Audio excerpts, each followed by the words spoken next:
Hey, what up, guys? It's Nick the Quine. Today we have another video for today's highest mathematical edge pick. Yesterday, overall, not a good day. I got swept actually, so that happens. We were expecting regression to kind of hit yesterday, and it definitely did. Yesterday, my highest mathematical edge pick was the Baltimore Orioles on the money line. They started out pretty hot, came out, took a 4-0 lead, and they just kind of stalled at that point, just gave runs upon runs to finish the game. So, going into yesterday, we were up on this week's cycle.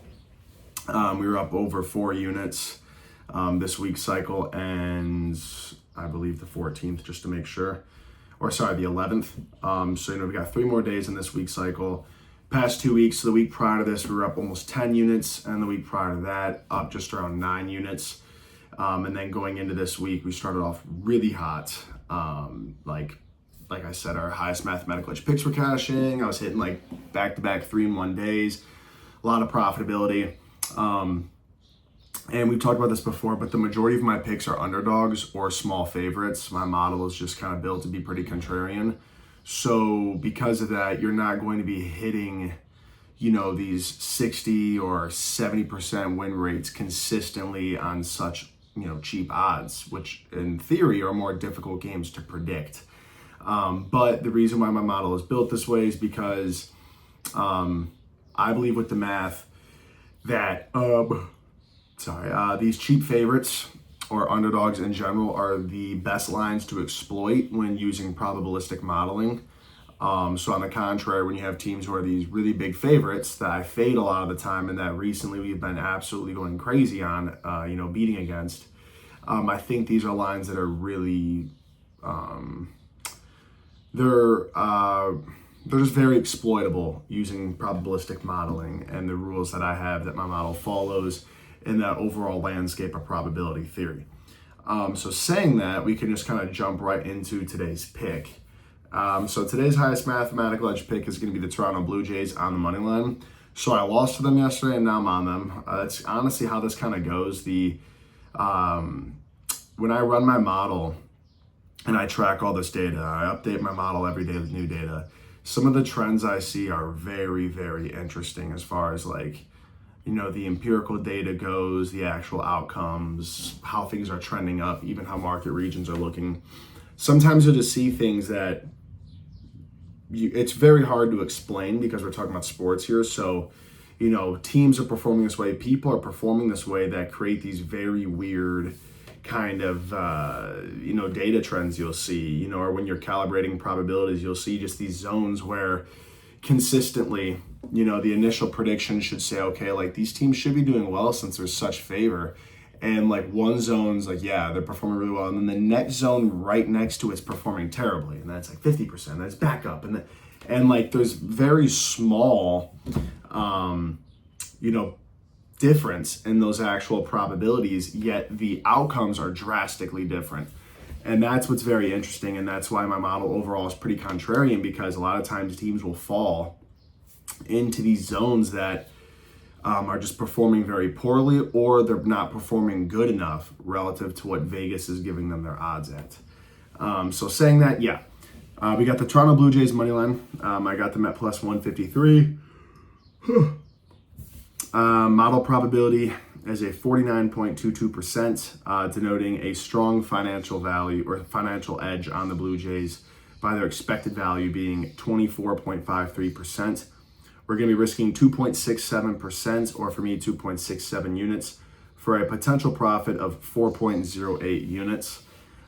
So we can just kind of go through the same agenda that we always do. I'll take you guys through the 9 interior models, my ensemble, and then we'll get into the second and third layer calibration. So again, my 9 interior models are all the probabilities I'm about to say, they're all calibrated based off of how the initial prediction of said model has been performing in the real world. I always have to give you guys an example from one of the other games I ran. So, for example, today the Rays play. Model 1 initially says, okay, Rays 55%. But on the season, that's only been hitting at a 48.39%. So Model 1 gives the Rays a 48.39% probability. how these interior probabilities, these interior calibrated probabilities, how much they can actually influence the ensemble model's initial probabilistic output is based on how reliable these interior models' probabilities are, which is denoted by the amount of sample size they have. If a probability has less sample size, it is inherently due to more cyclicality or more fluctuation due to variance. Whereas if you have a probability or you have empirical data that has very large sample size, variance is still part of the game, but because there's so much more sample size, the variance itself does not impact that probability anywhere near as much, meaning the variance is more smoothened. So that's kind of how that works. So saying that, Model 1 had the Phillies at a 50.59%. Model 2 had the Phillies at a 52.38%. Model 3 had the Phillies at a 44.04%.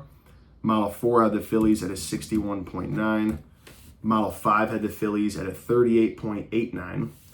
Model 6 had the Blue Jays at a 58.82%. Model 7 had the Phillies at a 50%. Model 8 had Toronto at a 47.62%. And Model 9 had the Phillies at a 60%. So when running all those models, this puts the Blue Jays at an initial favorite of a 50.49%. When my ensemble model, and this kind of brings us right into second layer calibration, using empirical Bayes, which takes into account the model output and the amount of sample size of that model output to then calibrate. The more sample size, the calibration just then kind of reverts and relies on the actual outcomes that have been taking place in the real world, which is what you want. But you need a lot of sample size to just fully rely on that.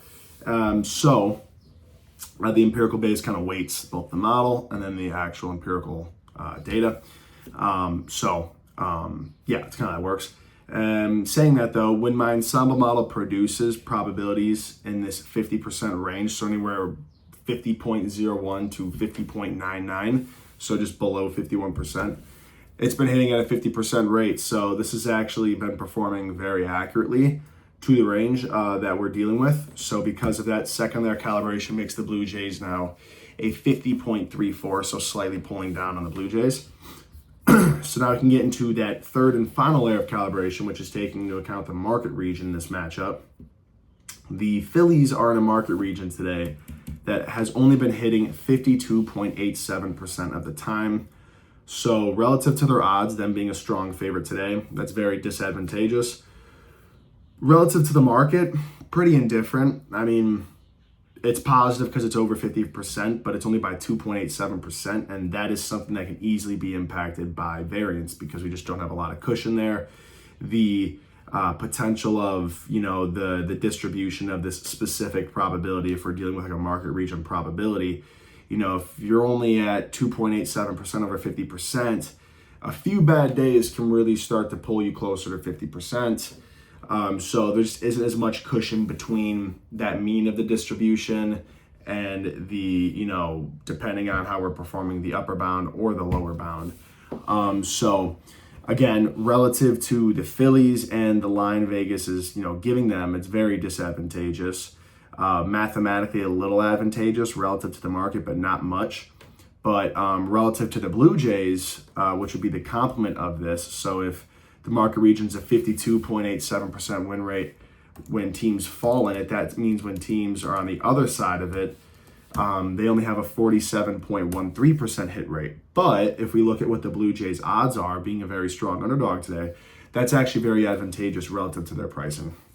So we are going to use this as third layer calibration and apply it. And what we end up getting is a finalized probability of the Phillies being a 50.78% probability. So we got, again, kind of bringing us back full circle, Phillies a 50.78% probability, making the Blue Jays a 49.22% probability. So we got the Blue Jays at plus 153, a 49.22% probability, denoting a strong expected value of 24.53%. Using a fifth Kelly, we're going to be risking 2.67% for a potential profit of 4.08 units. So thank you guys for watching. And as always, if you want access to all of my daily free sports betting picks, that way you've got risk diversification to help with risk mitigation. but also potential for a lot more profit if you're only relying on this one pick. Recently, you'd be doing very well. I mean, really, throughout the season, you would be doing well, but relative to if you are running all of my picks and following the amount I'm risking, if you can get better odds than I'm getting, which is on DraftKings, even better. But regardless, I try to be as transparent as possible when I post my picks, exactly how much I'm risking, how much units I'm looking to profit, the odds I'm getting them at, the expected value because of the odds I'm getting them at. And if you guys ever want to know what the expected value is for your pick, if you're getting different odds, you can just simply comment, and I can literally just throw in my model real quick for you, and I can tell you. And then I could actually comment and say, okay, then you should be risking this much instead, which is something that would be cool. But maybe in the future, what I could do, since I use Pickit, I have a lot of the books kind of already scraped out with their odds. What I could do is I could post maybe a screenshot and say, okay, depending on what odds you're getting, risk this much. And I can kind of give you guys a data table or something maybe. That's something you would like. But regardless, yeah, so let's run it. Blue Jays money line today. I've got 4 total picks on my Twitter or my X account as well today. So yeah, thank you for watching.